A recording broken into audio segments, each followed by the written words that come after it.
জলবায়ু পরিবর্তনের ক্ষতিকর প্রভাব কাটিয়ে উঠতে কুড়িগ্রামে কৃষি জমিতে জনপ্রিয় হচ্ছে জৈব সারের ব্যবহার। এতে একদিকে যেমন মাটির উর্বরতা ও ফসলের উৎপাদন বাড়ছে, অন্যদিকে রাসায়নিক সারের ব্যবহার কমায় সুরক্ষিত হচ্ছে পরিবেশ। একই সাথে এই সার উৎপাদন ও বিক্রি করে গ্রামীণ অর্থনীতিতে তৈরি হয়েছে নতুন কর্মসংস্থান।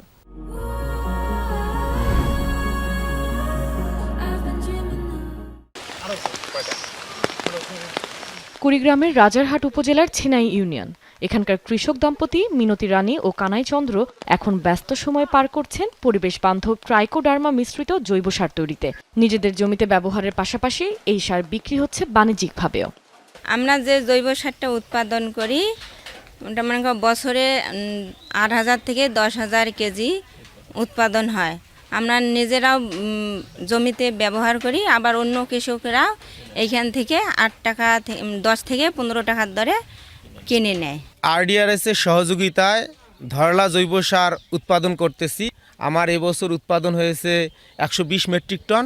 আগামী বছর আমি ৪০০ মেট্রিক টন উৎপাদন করার লক্ষ্যমাত্রা ধার্য করেছি। দেশে বছরে প্রায় ৬৫ লাখ টন জৈব সারের চাহিদা রয়েছে, যার ৭৫% কাঁচামালই দেশে মজুদ আছে। সম্পূর্ণ বৈজ্ঞানিক ও প্রাকৃতিক উপায়ে তৈরি হচ্ছে এই সার। সঠিক উদ্যোগে এই চাহিদা পুরোপুরি অভ্যন্তরীণভাবে মেটানো সম্ভব। ১০০ কেজি জৈব সার তৈরি করতে প্রয়োজন হয় ৬০ কেজি গোবর, ৫ কেজি কচুরিপানা, ১০ কেজি খড় ও কাঠের গুঁড়ো, ১০ কেজি চা পাতা, ৫ কেজি ছাই, ৫ কেজি বাড়ির বর্জ্য, ১ কেজি ডিম ও মেহগনি ফলের খোসা, সাথে নালিগুড় ও ১০০ গ্রাম ট্রাইকোডার্মা পাউডার মিশিয়ে ৪৫ দিনেই তৈরি হয় এই বিশেষ জৈব সার ও তরল লিচেট। জৈব সার হিসাবে আমাদের একটু উপকার হয়েছে। দেখা যাচ্ছে জৈব সার জমিতে দিলে রাসায়নিক সারটা কম লাগার কারণে এখন আমাদের মনে করো যে খরচ কমে আসছে। এই কাজ হয় আমাদের খুব সুবিধে হয়েছে, প্রতিবাসী করি খাবার রাখছি। সারা বছরেই আমাদের কর্মসংস্থান চলে এবং যখন উৎপাদন আমরা করি তখন আমাদের আরও ৫ জন বা বাড়ে, মোটতে ১৫-২০ জন আমরা কর্মসংস্থান করে চলাফেরা করতে।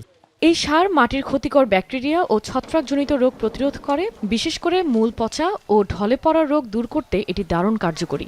একই সাথে এটি রাসায়নিক সারের ব্যবহার প্রায় ২৫% পর্যন্ত কমিয়ে আনে।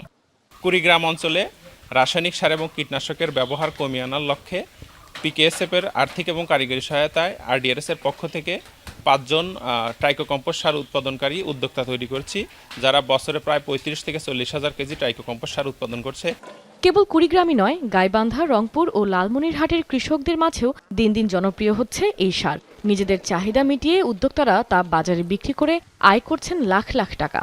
তাদের নিজস্ব উদ্যোগে এবং আমাদের সার্বিক সহযোগিতায় তারা বিভিন্ন ধরনের ট্রাইকো কম্পোস্ট, ভার্মি কম্পোস্ট সহ অন্যান্য জৈব সারের জন্য বিভিন্ন ধরনের পদক্ষেপ নিয়েছেন এবং তারা উৎপাদন করছেন এবং তারা ভালো সাড়া পাচ্ছেন এবং বাজার মূল্য ভালো পাচ্ছেন। আমরা তাদেরকে সার্বিক সহযোগিতা প্রদান করছি।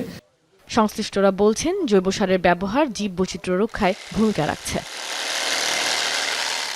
কাশফিয়া রুহি, যমুনা নিউজ।